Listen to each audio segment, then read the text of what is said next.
Саламатсыңарбы балдар? Бүгүн силер менен математика сабагында санды эки орунду санга көбөйтүү деген теманы өтөбүз. Сабагыбыздын максаты көп орунду санды эки орунду санга мамыча түрүндө көбөйтүү жөнүндө маалымат алабыз.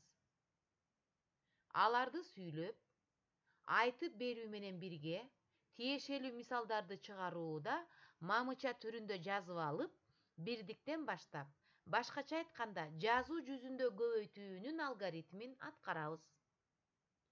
Өз алдынча иштейбиз жана анын эрежелерин сактайбыз.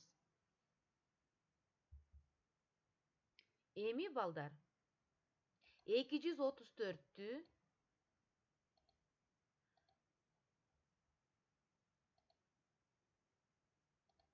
14-кө мамыча түрүндө кантип көбөйтсө болот, ошонун алгоритмин карап тургула.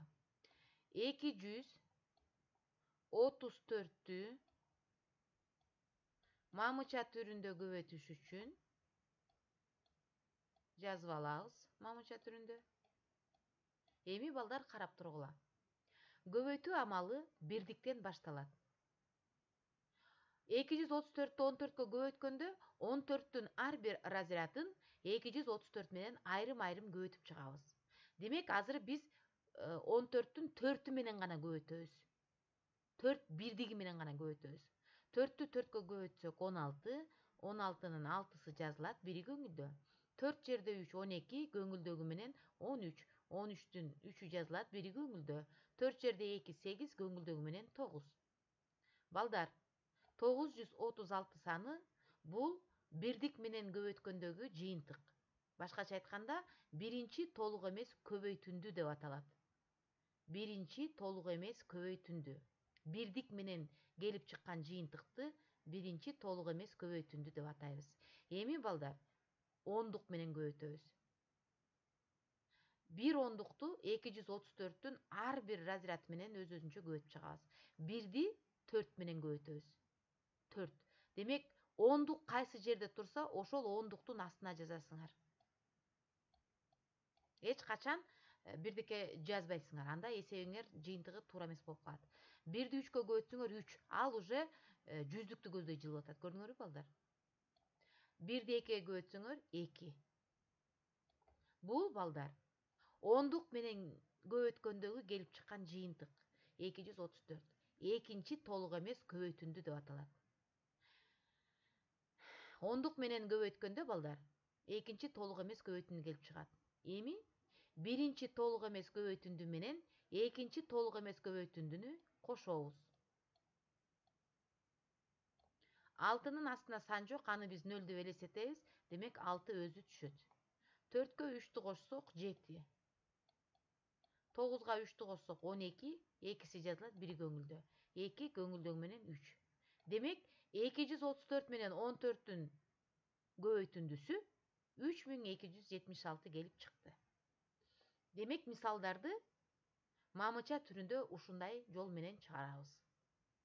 Эми балдар, китебиңерде берилген 927-чи тапшырмадагы көп орунду санды эки орунду санга мамыча түрүндө жазып дептериңерге аткаргыла.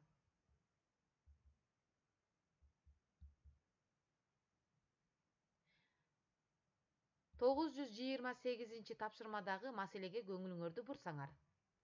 Блокнот 1 сом 65 тыйын. Калемсап 1 сом 45 тыйын. 12 блокнот жана 10 калемсап алыш үчүн канча акча керек? Демек, балдар, блокноттун саны, баасы 1 сом 65 тыйын экен. Ал эми калемсаптын баасы 1 сом 45 тыйын. Бул бирөөнүкү эле. Анда силер 12 блокноттукун жана 10 калемсапты таап алып туруп, андан кийин ушу бардыгына канча акча кеткендигин аныктап таап билишиңер керек. Демек, маселенин чыгарылышын айрым-айрым чыгарсаңар болот. Кыскача шартын түзөсүңөр.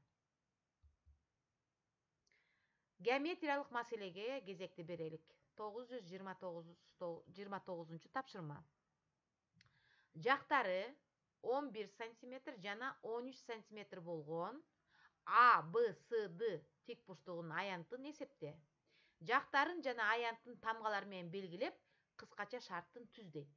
Демек, балдар, бул геометриялык маселе болуп атканда берилди чыгаруу деп кыскача шартын түзүп, анан аянтын табышыбыз керек. Аянтты табыш үчүн S барабар A көбөйтүлгөн B формуласын колдонобуз. Балдар, үй тапшырма 930-чу. Көп орунду санды 2 орунду санга мамыча түрүндө аткарып, WhatsApp'тан мугалимиңерге жөнөткүлө. Ошону менен бирге 931-чи тапшырмада теңдеме берилген. Ал теңдемени да аткарып, теңдеменин тамырын таап, мугалимиңерге жөнөткүлө. Ушуну менен балдар, биздин бүгүнкү сабагыбыз аягына чыкты. Көрүшкөнчө саламатта калгыла.